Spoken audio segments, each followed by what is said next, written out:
চৌধুৰী এই গাছ খোৱা ল'ৰা ছোৱালীবোৰৰ নেচাৰ আমি ভালদৰে জানো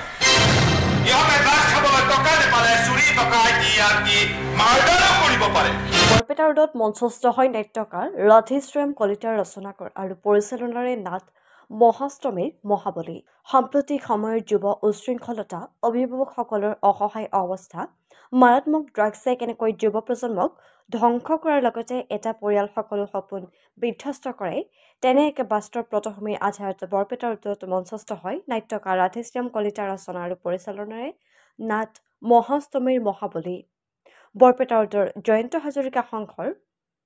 অপেশাধৰী সদস্য তথা শিল্পীসকলে বিগত বহু বছৰ ধৰি একোখনকৈ বিভিন্ন শ্ৰেণীৰ সামাজিক নাট উপহাৰ দি আহিছে এইবুলিও ব্যতিক্ৰম নহল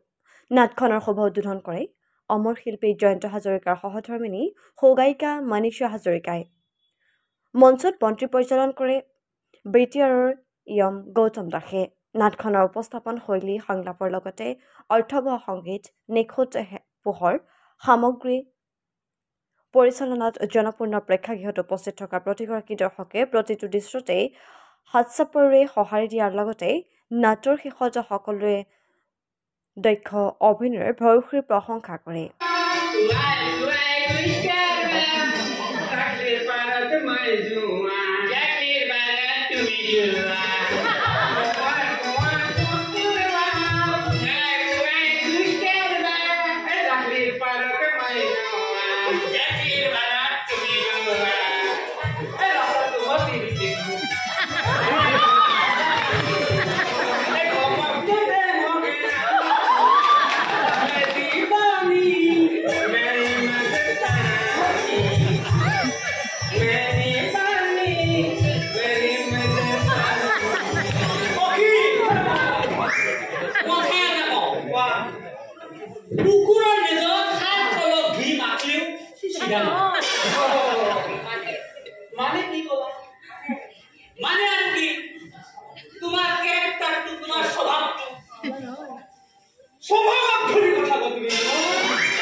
আচলতে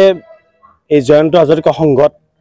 আজি বিগত বহু বছৰ ধৰি আমি এনেকৈ প্ৰত্যেক বছৰে আমি এনেকৈ নাট সমাৰোহ হয় এখনকৈ নাটক মঞ্চস্থ হৈ আহিছে বিগত 6টা বছৰ ধৰি মই ইয়াত নিজে নাটক লিখি নিজে পৰিচালনা কৰি আহিছোঁ এইবাৰ এইবেলিও মই এখন নাটক দিছোঁ মহাষ্টমীৰ মহাবলী আচলতে সাম্প্ৰতিক সময়ত যিটো যুৱ উশৃংখলতা অবদ্ধ সন্তানৰ লগত অবদ্ধ সন্তান অসহায় পিতৃ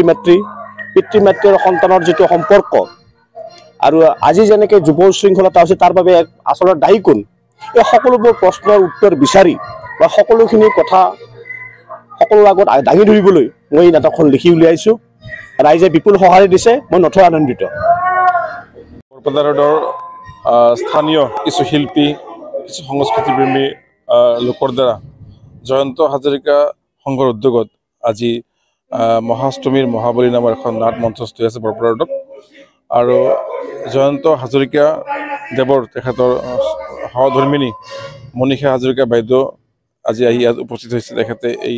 নাটখনৰ শুভাৰম্ভ কৰিছে আৰু মই নিজে ইয়াত উপস্থিত থাকি পেলাই সঁচাকৈ খুব আনন্দিত হৈছোঁ খুব মানে ভাল এটা পৰিৱেশ আৰু বৰপেটাৰ বহুত মানে নাট্যপ্ৰেমী ৰাইজ ইয়াত সমাবেত হৈছে এই নাটকৰ জৰিয়তে সমাজত যে আমাৰ ড্ৰাগছ সুৰা এইবোৰৰ বিপক্ষে ৰাইজে কেনেকুৱা পদক্ষেপ ল'ব লাগে বা পিতৃ মাতৃয়ে নিজৰ সন্তানৰ ওপৰত কেনেকৈ লক্ষ্য ৰাখিব লাগে কেনেকৈ শাসন কৰিব লাগে তেনেকুৱা ধৰণৰ মূল থিম নাটকটো উপস্থাপন হৈছে মঞ্চস্থ হৈছে আৰু স্থানীয় শিল্পীসকলক মই শুভেচ্ছা জ্ঞাপন কৰিছোঁ খুব সুন্দৰকৈ তেওঁলোকৰ যি প্ৰতিভা তেওঁলোকৰ যি শৈলী তেওঁলোকে উপস্থাপন কৰিব পাৰিছে খুব মানে ভাল এটা পৰিৱেশ দেখা পাইছোঁ তেওঁলোকক শুভেচ্ছা জ্ঞাপন কৰিছোঁ ধন্যবাদ জ্ঞাপন কৰিছোঁ